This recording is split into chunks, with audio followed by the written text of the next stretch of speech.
Hilton brings you new ways to stay. With experiences that let you capture the glory days. Introducing the Graduate Hotels. Each inspired by local college towns, these stays are always original and never boring. Get in touch with traditions all across the country and enjoy a stay that's a class above the rest. Book at Graduate Hotels with Hilton Honors Points at Hilton.com. It's a win-win. Hilton, for the stay.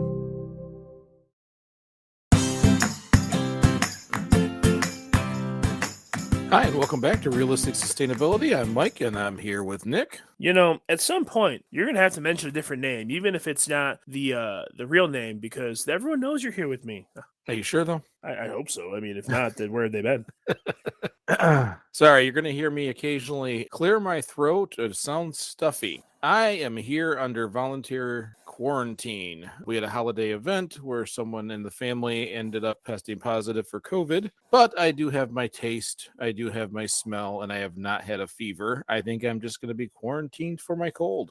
Well, if that's all you have, I think you got off lucky, to be honest. Yeah, and it's one of those things that you know is inevitable at some point, but you work really hard to push that off as long as humanly possible, and that's what we do here in this household. We've always been a little extra cautious, but we went and got tested yesterday. We're just waiting for results, which the real problem is that this is the week I'm supposed to be prepping Dabble for next week's Open. Ironically enough, bad stuff never happens at good times. But with that being said, Mike, if there was a good time for bad stuff, then it probably wouldn't be bad stuff. So it really does suck, and I'm sorry that it's holding you up and kind of putting a monkey wrench in your gears. But it's better to be careful and make sure that you're not going to spread a possible disease that can be really, really deadly to unsuspecting people.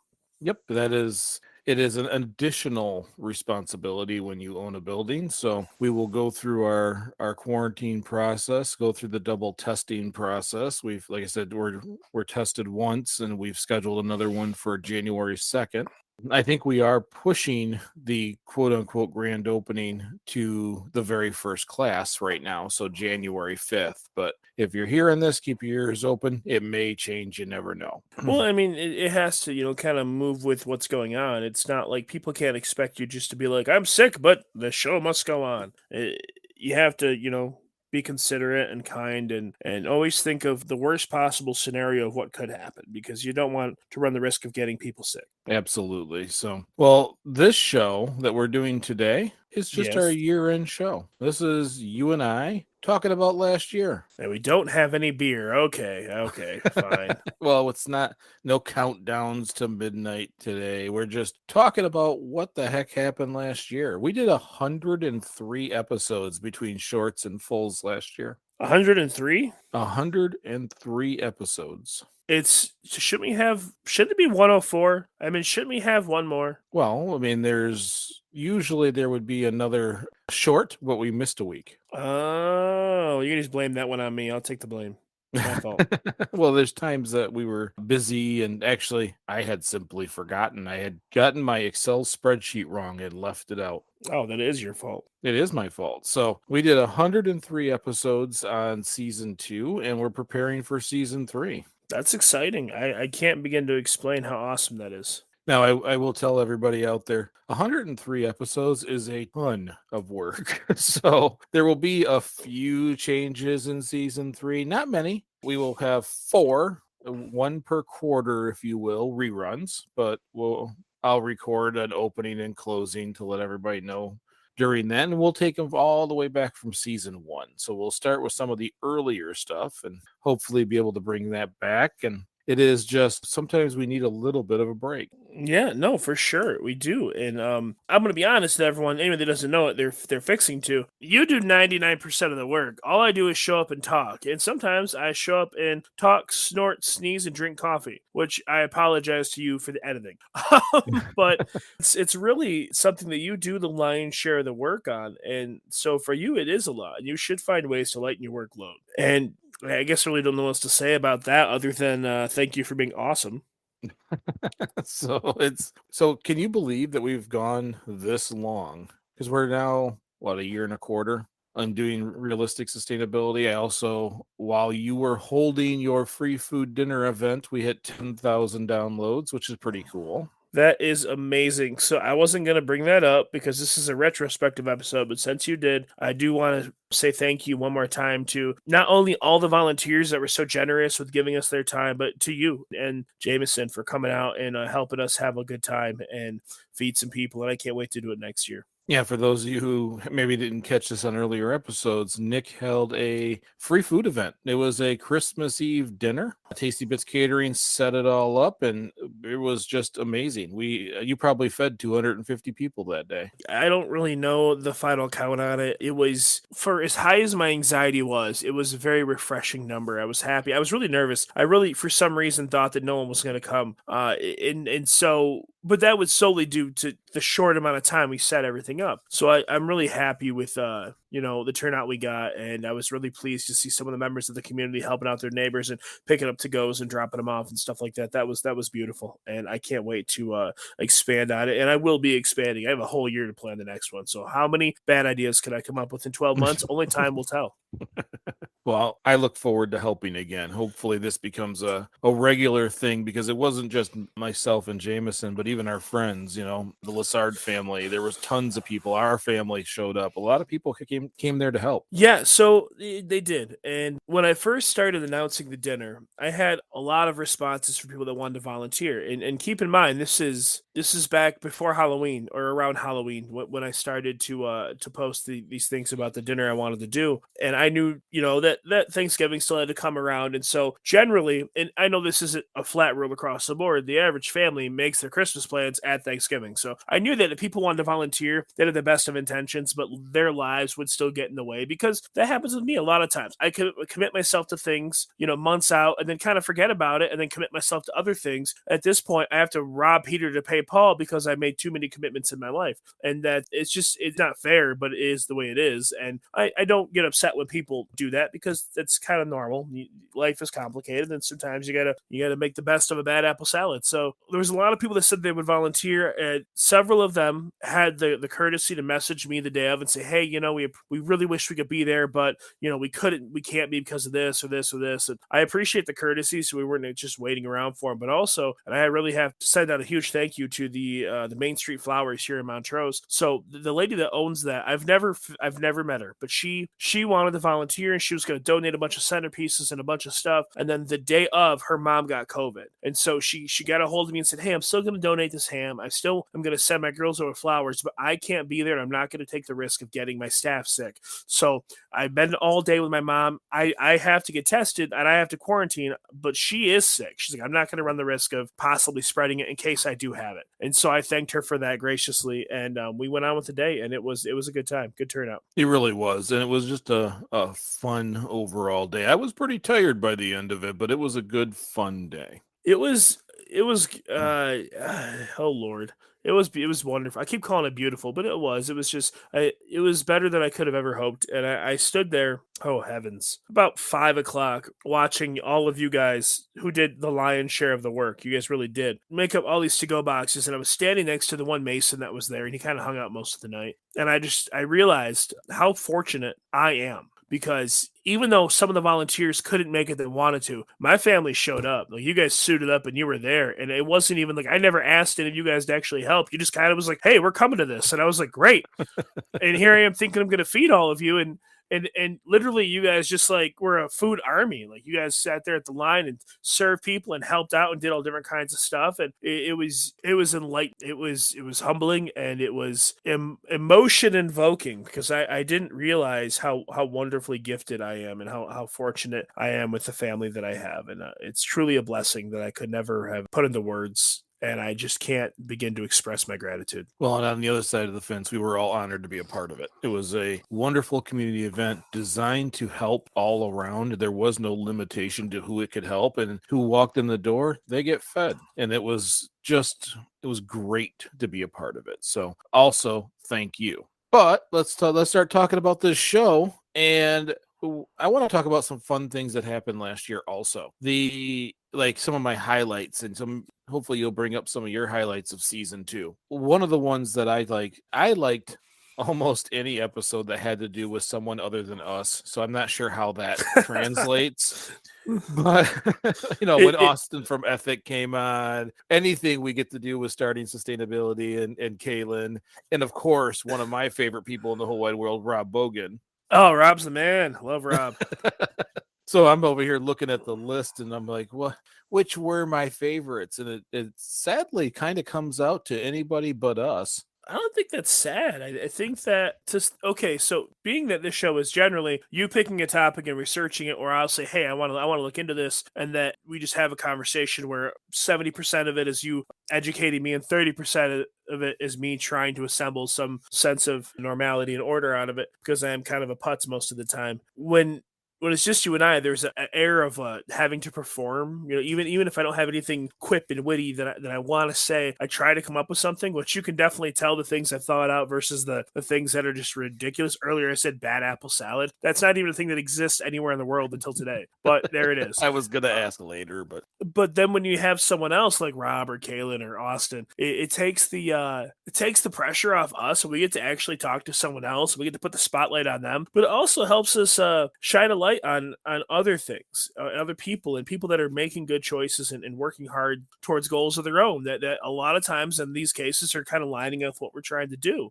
and I think it's wonderful. I agree 100%. well, and it's a different perspective. You and I talk quite a bit, but there's a value in bringing someone from the outside in. And I don't want to be a show that's just purely interviewing people. This is supposed to be just us chatting. We're supposed to be just having a good time talking about topics that matter to us or something that could be interesting for others. I love dragging these highly intelligent people into our circle and getting that conversation going. Although Rob likes to ruffle my feathers here and there, it seems to be something he just loves to do because I'm a little more passive. But I just love pulling him in. And Kaylin has such a deep understanding from sustainability on a household standpoint that it's really quite often eye-opening. And I get a lot of my product recommendations from her, from listening to her show. So I really like being able to integrate these individuals into our show. Well, I think that to some degree, throughout any part of your life, you will come to the realization that life is about networking and connecting with people, and that you only truly grow when you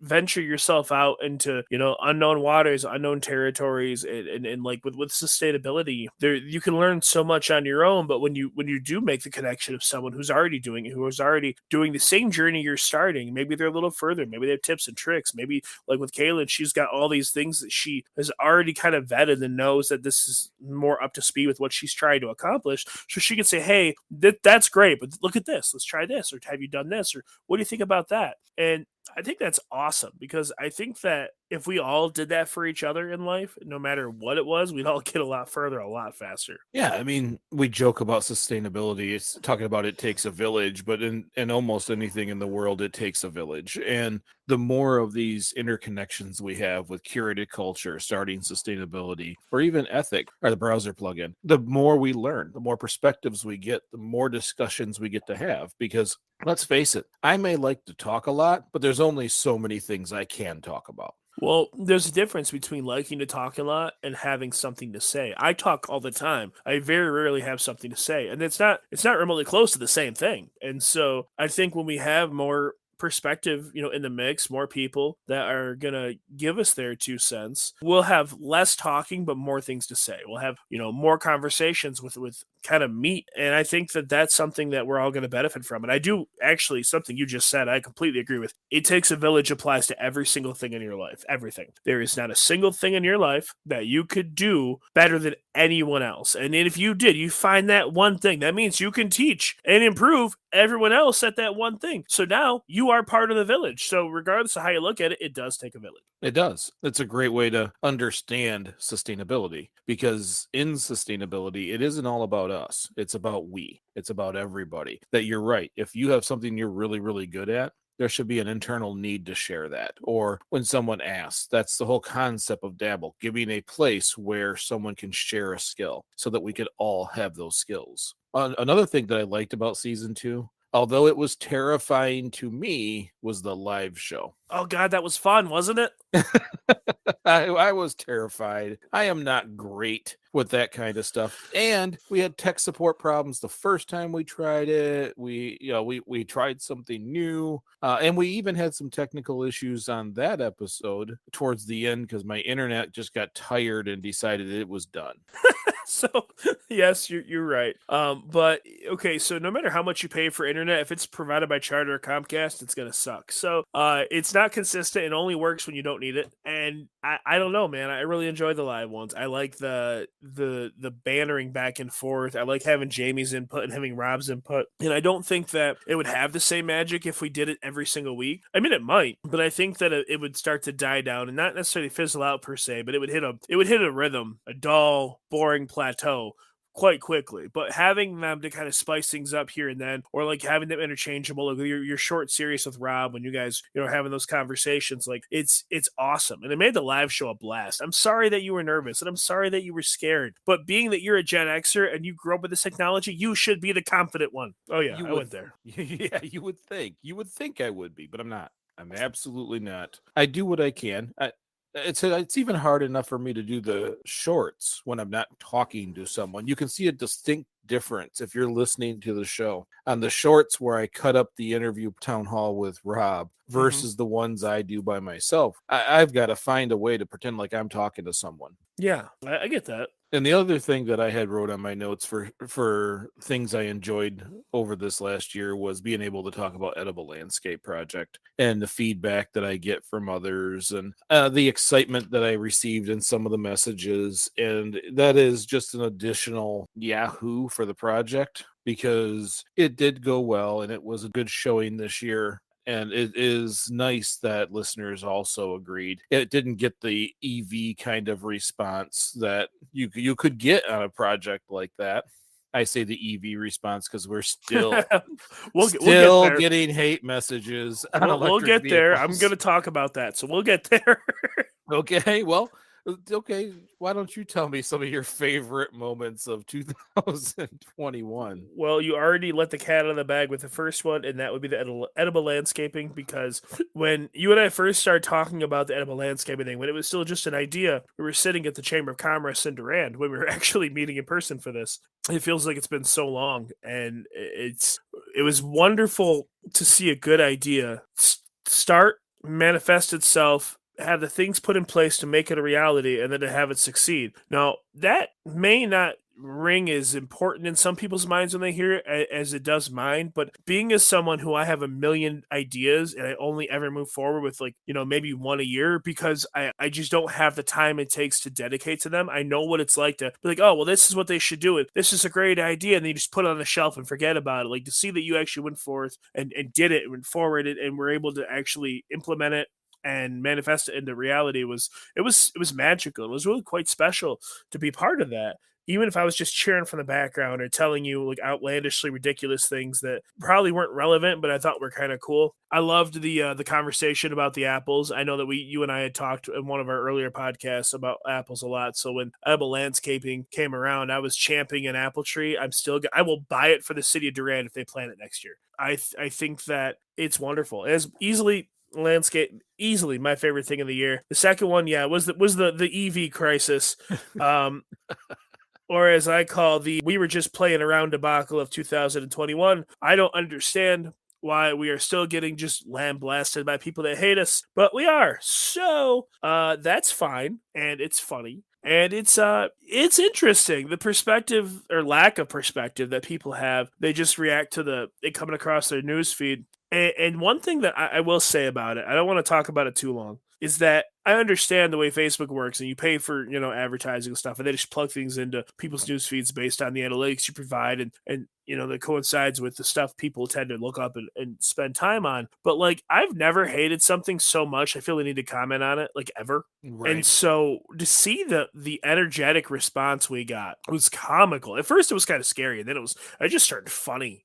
Like, my gosh, it was so outlandish and like keyboard warrior barbaric, man. People were they were holding nothing back. They had fangs out and they were typing with fury. But yeah, man, it's hard to really narrow a lot of things down that would be like my highlights of this year, because really, like last time, this is just being a part of this is a highlight. I enjoy being able to take part in this, and it's not always. I mean, some episodes are more enjoyable than others. Some of them, honestly, are like pulling teeth. Not because I'm not interested, but because there are some topics I'm so ridiculously ignorant on, and it feels like it's a struggle. Like some I pick up real easy. Some are super, super, super simple for me. Other ones are like I feel like I'm in first grade trying to learn rocket science. Like I just can't figure it out, and so I try really hard, and it's complicated. But it at the end, it's promoting personal growth for me, and it's opening my eyes to things I never considered. So this whole thing, this whole like wacky experiment we're doing here is the best part of the year. And you can talk now because I'm out of breath. Fair enough. I'll tell you, one of the funniest things about this whole experience is when you do 103 shows, you're not always super excited about the one you just did. You know, there's times I'll go through, we'll do a show, I'll stop it, I'll take the recording and go, I hope that was a good enough one for people to like. Mm-hmm. And you get that worry, but it seems like almost every time I think we've either pushed a little hard on the envelope or in a direction, or we just didn't feel like we brought it. Almost every time I get a comment that says great show from someone.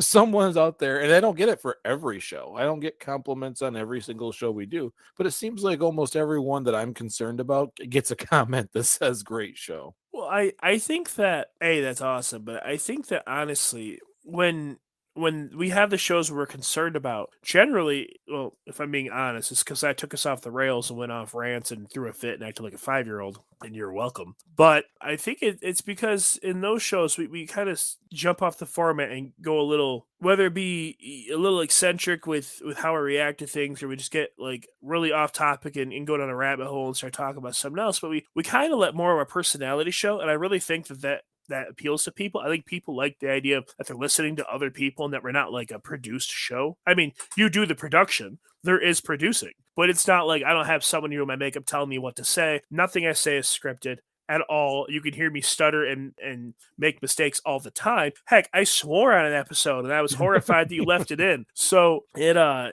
think that a lot of the times people are just, happy to hear this kind of stuff coming from regular guys. And I think really it's also part of the draw. I think people that are not draw, but part of the oh Lord have mercy, what is that word that just ran out of my mind? The benefit for us, people are more willing to listen, not on electric vehicles, but on most things, to regular people versus some guy like that has talking points on the television or something. So I really enjoy that, and honestly, the positive feedback from some of these listeners, it just keeps you going. Like, it's amazing, and I love that we're starting to get our own little like sustainability like fan section. There are certain people that message us on the regular that have conversations with us. I think that's so much fun. It is.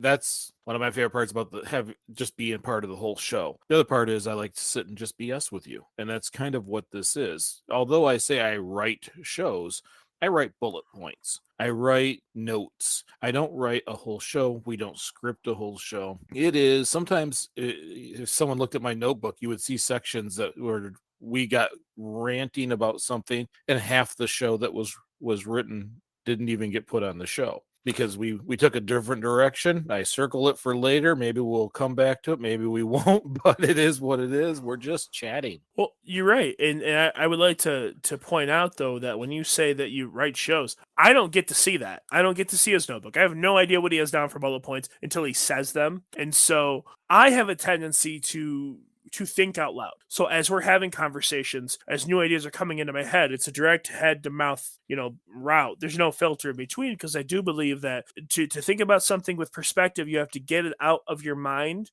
so you can really think about it fully. I also believe that if I'm talking to someone more intelligent than me or more educated than me, I'm going to make the best of it. And I'm just going to, if I have an idea, I'm going to shoot it at him. If he thinks it's stupid, he's going to tell me. If he thinks I'm wrong, he's going to tell me. And I appreciate that. It's one of the best parts of being on a show with my brother, is that I can actually just have that conversation. I'm not concerned with feeling dumb or not good enough, or I don't have insecurities in that regard, because he's got to deal with me at Christmas and Thanksgiving anyway. So I don't really care if I make him mad. He's stuck with me. I love you. But it is it's something that I do think that it gives appeal to some of it. And I mean, don't get me wrong, I know there's sometimes I go on rants and I say some wacky stuff, but that's what you get. I am who I am all the time, and you are who you are, and I think that together we don't suck.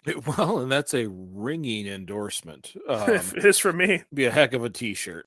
Realistic sustainability, they don't suck, would be a great. Actually, that's right up my alley. I would love to wear that because I've said it doesn't suck. What as my description for how much I like something for years. Like, because I've always been okay. So when it comes to like movies and TV shows and books and everyone's experience, if someone talks it up, like someone have that friend that really likes it and they make it like seem like they reinvented the wheel with whatever it is, then you go and you watch it, you read it, and you're like, oh, it's okay. I never wanted to be that guy. So when I really like something, I'm just like, hey, it doesn't suck, man. It's worth the time to pay attention to because that's how I feel. I don't ever want to let people down. I don't want to build them up and have them be like, oh man, that movie was crap. So we don't suck. Are we the best podcast in the world? Not yet. We'll get there. We like to have a good time. We like to try to be informative, and we like to I want to say deep dive, but that's not. We like to scratch the surface on things because, to be fair, most of these topics need way more conversation than we could squeeze into an hour or even hour and a half. So, but we like to kind of tickle the keyboard and figure out some stuff, and it's fun. And you got to stop me from ranting, Michael. Come on, butt in here.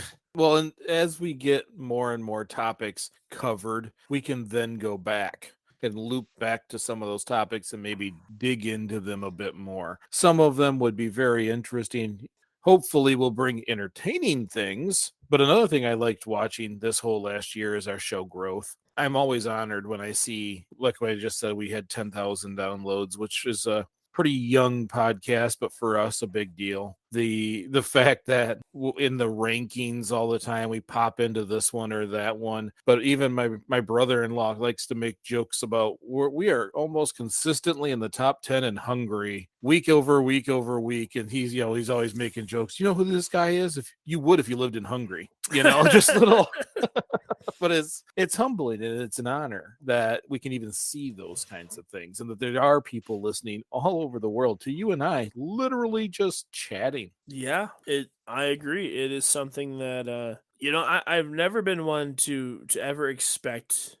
I've hoped, but never expected that kind of stuff. And I've tried lots of things over the years with social media, like YouTube and TikTok, and I of course I want to communicate with a vast population of people, because even though I say a lot of nothing, I've got a lot of nothing to say. And it's amazing to me that the thing that really gets out there is this show. And it's not a bad thing. It's just, I've always kind of fancied myself as an entertainer. I like to make people laugh, and I like to have fun and have a good time. And here we have this show where I'm actually just trying to keep up and not sound like an idiot.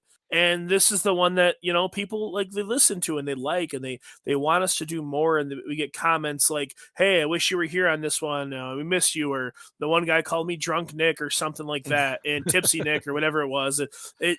It's nice to have that back and forth with the listener base. And yeah, I want to say clients, but they're not clients. They're not paying us for anything.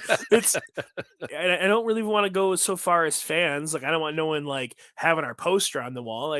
The listeners they make this job worth it. I mean, I think it's a lot of fun. It is. And there's times that poor Jamie has to listen to me go, oh my goodness, look at someone likes us. She's like, yes, I get it. Stop it. It's all new to us. We are not, you're right. We're not really performers. You are in some sense. You do a lot of things that I don't do, but it's always, we're just people. You're getting who we are as we speak.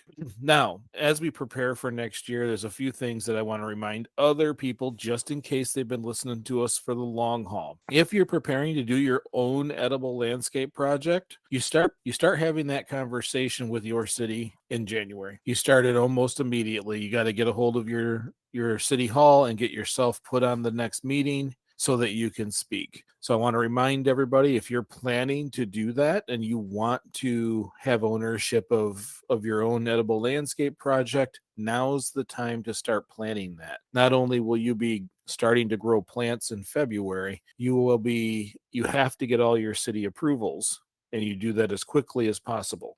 Because if you start in January, you're going to get a lot of those approvals completed by April or May. Yeah, people tend to move slowly when it comes to that kind of stuff. You'll still be hustling to get plants in the ground on time. That's just one thing I wanted to let everybody know, just in case, because that is one thing that we get a lot of comments about, or I get a lot of personal emails. So I wanted to say it on the show. The other thing is, Nick, do you have any New Year's resolutions when it No, comes to this? I don't do New Year's resolutions. You don't? Why is that? Nope. So I have in years past, but I do believe that I'm trying to think of how to word this. I don't believe it does me any good to use the end of a year, the start of a new year, as a time to change my life and to make changes that are going to be for a better year. I think that if you want to make changes, you just make changes. I don't think that picking a day in the calendar makes it any easier, any harder. My entire life, I've done that. It could be a Thursday. I'm going to start a diet on Monday, and I spend like the next 3 days psyching myself up to start this diet, only to jump off it a couple weeks later.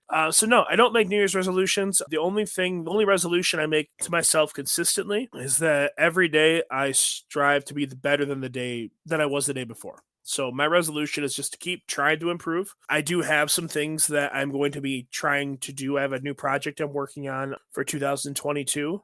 So I'm not going to call it a resolution, but I do have a new project I'm going to start trying to put together and see if I can figure out, because I think it'll be beneficial and helpful to the community.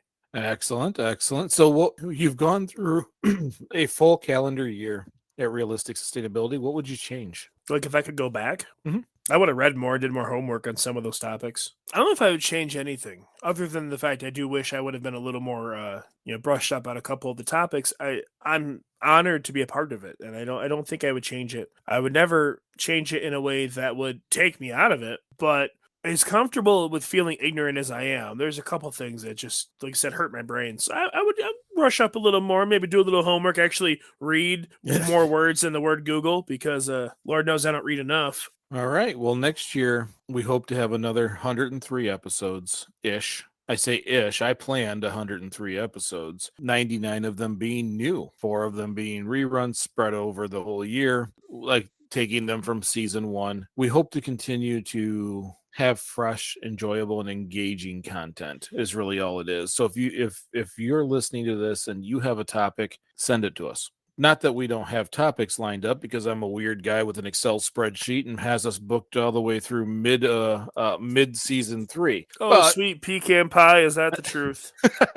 well, as people send us cool stuff, my things can be bumped down and we can put theirs up there. So you got ideas? Send it to us. We like the interaction and we like the ideas. It stops us from starting back over and looking at pieces in a deeper set. I think that getting a massive overview on things is very, very important. We deep dive into certain things here and there. We have on things like water or social justice. There's automation. We've talked about a lot of things that we've dove in a little bit more, but I think there's countless topics from in the house to worldwide needs. Oh, for sure. And on top of that, we could do a whole series on just mental and personal sustainable, wellness. A huge part of sustainability is making sure that you're a sustainable person, because, your mental health and wellness is tremendously important, and also quite commonly ignored and undervalued in the average person. So I think you're right. There's a countless amount of topics we can handle. Yeah, it's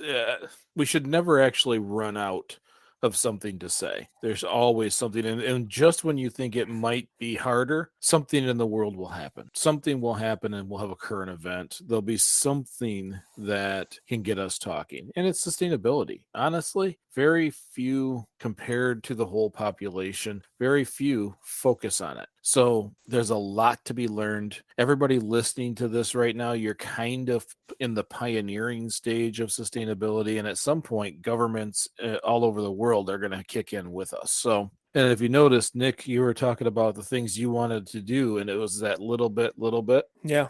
It's ingrained at this point, isn't it? Well, yeah, I mean, I've referenced this before. It is ingrained, but I think honestly, it's ingrained in all of us. If you look at pop culture things and things you learn as a child, if you practice every day and you get a little bit better every day, and then after a year, you're way better than you were at the beginning. Well, that's a fundamental rule that applies to your whole life. So yeah, man, a little bit, big bit, absolutely. There's my gosh, there. Sometimes you have the words, and sometimes you're trying to lasso them. It's not happiness, but there's a lot that can be said about that.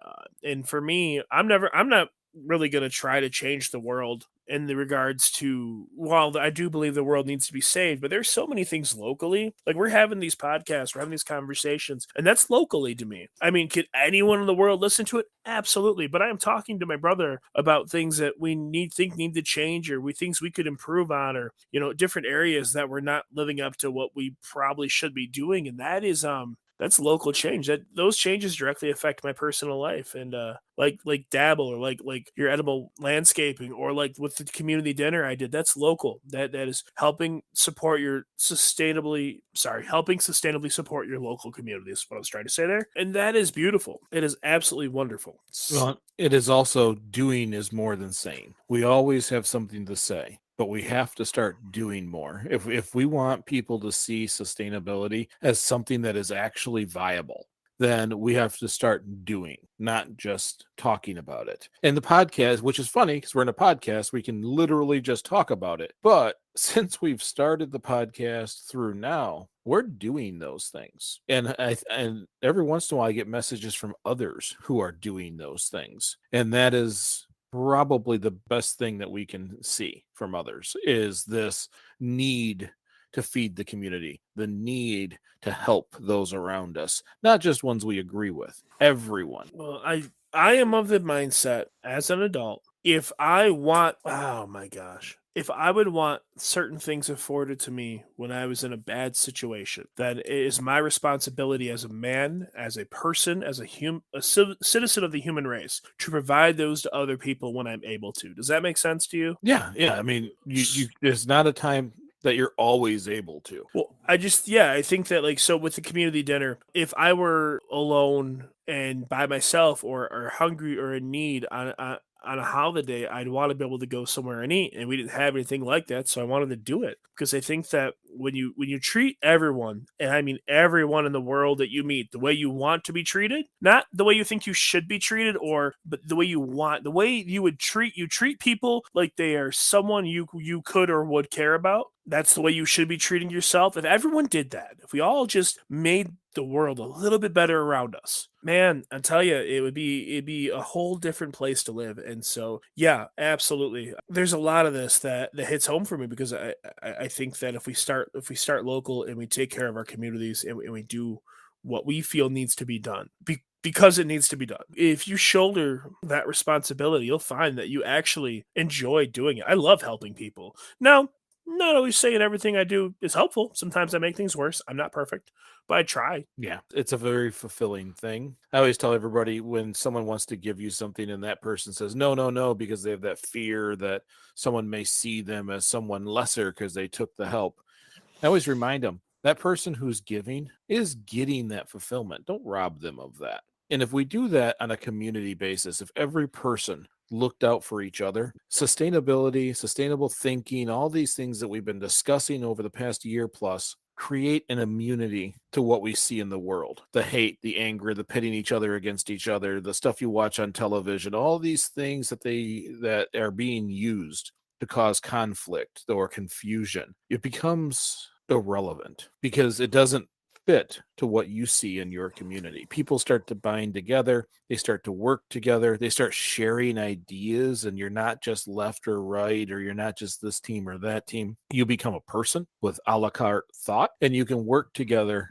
as a team, as a unit, and as a community. And that is, to me, one of the most fulfilling things I've seen over the last year. Well, I think that people helping people is the best example of an organism thrive. I think that as a community, you're an organism. Now, are you one creature with a one beating heart? No, you're not. But you're a bunch of little moving parts that work better when they work together. I mean, a community is it's a machine, if you will. Like, there's so many different analogies you can use that essentially, just lend credit to the idea that if a bunch of you work together, things get done faster, things get done better, things are done safer. And I love the idea of a strong, like, moral fiber that binds your community together, if that does make it immune to the negativity and the nastiness we see on television, that we're desensitized to, and that we're force fed on a daily basis because it's gross and it's out there, and it doesn't need to be. It doesn't need to be life. Like, maybe that's life somewhere else, but that's not here. That's not my home. That's not the way I view people, and you can't convince me anything different.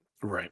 Before I close us down on that note, because that's a beautiful note, there's some people we need to thank, or I have a list of people I'd like to thank. One is Rob Bogan at the Curated Culture. Thank you so much for all the shows that you've brought your wisdom to, and the town hall that you dedicated so much time to putting together. STEMnetics for the kids STEM classes, and so some of the sponsorship opportunities. Ethic, Austin at Ethic. I still use that browser extension. It's wonderful, and it just gets better month over month over month, and that's helping you find sustainable businesses. And Kaylin at Starting Sustainability, her insights and her laughter and fun in our shows just takes it up a notch. I also want to bring up Tasty Bits. Thank you very much, Tasty Bits, for bringing us that event in Montrose. Lucky's Pets here in Durand, and Howl About It Bakery. These are all becoming part of that community, part of that tight knit community. I find it to be just heartwarming, wonderful. I love the interaction. And last, the city of Durand, because they allow me to do so many things and I get to talk about it here. No one gets upset that we talk about it here. So it is wonderful for me to be able to do things with the freedoms they give me.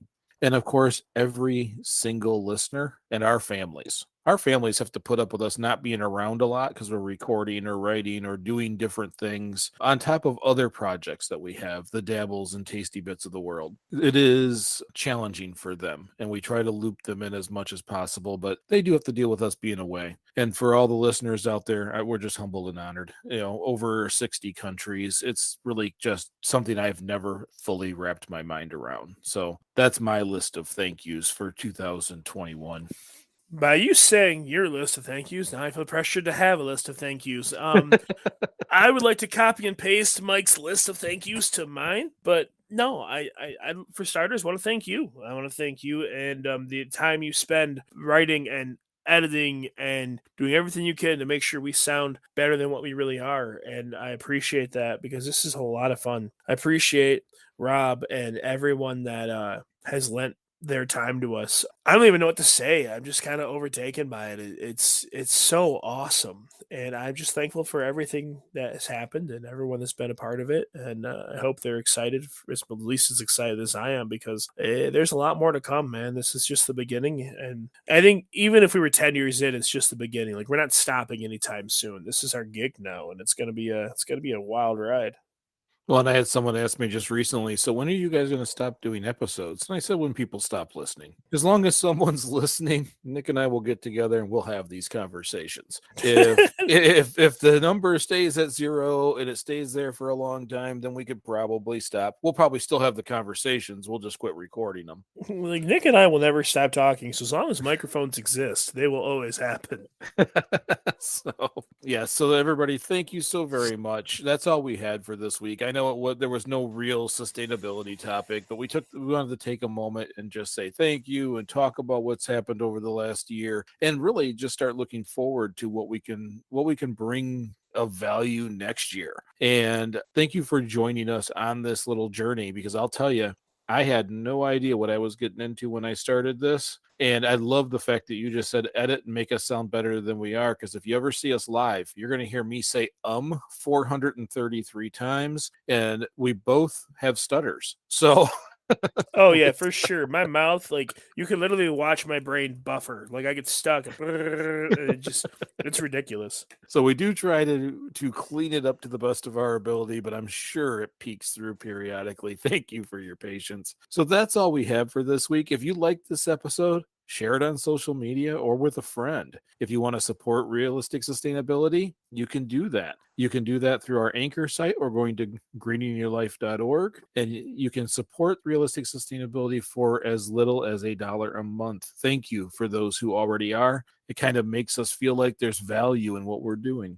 If you can't do that, that's also perfectly fine. Just leave us a 5-star review on any of your favorite podcast platforms. Comments, reviews, little click the heart, whatever it happens to be, follow, any kind of activity really helps us out, because it puts us in those search engines. And I recently found out when you hit them, listenership goes up dramatically. So Thank you for those who are already doing it, and thank you in advance for those who start doing it. Positive comments, clicking the like, any of those really help us out. Thank you again. And just remember, we're just trying to get a little bit better each day.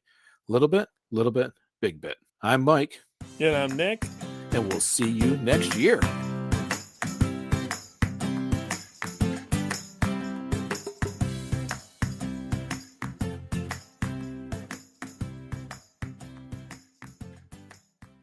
What's going on, everybody? My name is Rob, and I'm the host of The Curated Culture, a weekly podcast dedicated to dissecting the latest and greatest news from around the world of tech and pop culture.